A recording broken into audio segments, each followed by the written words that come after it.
સુરત મહાનગરપાલિકાના પાપના ખાડામાં વધુ એક બાઇક ચાલક પડ્યો। ગતરોજ એક અકસ્માત સર્જાયો હતો।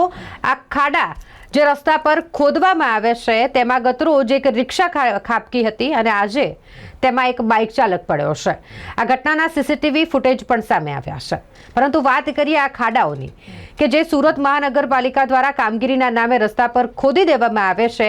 કોઈપણ પ્રકારના બેરિકેડ લગાવવામાં નથી આવતા ને જેના કારણે વાહન ચાલકોને નુકસાન થાય છે, તેઓને ઈજા પહોંચે છે, તેમના વાહનોને પણ નુકસાન થાય છે અને આના માટે જવાબદારી કોણ લેશે તેવા અનેક સવાલો થઈ રહ્યા છે। ગતરોજની વાત કરીએ તો સુરતમાં જે મહાનગરપાલિકા દ્વારા ખાડો ખોદવામાં આવ્યો હતો અને તેની આજુબાજુ કોઈપણ પ્રકારના બેરિકેડ લગાવવામાં નહોતા આવ્યા, તેના કારણે ગતરોજ એક રિક્ષા ખાડામાં ખાબકી હતી, રિક્ષા ચાલકને ઈજા પહોંચી હતી અને આજે આ જ ખોદેલા ખાડામાં એક બાઇક ચાલક પડ્યો છે, જ્યારે પણ ઈજા પહોંચી છે। આ સીસીટીવી કેમેરાના ફૂટેજ પણ સામે આવ્યા છે કે બાઇક ચાલક ખાડામાં પડ્યો છે।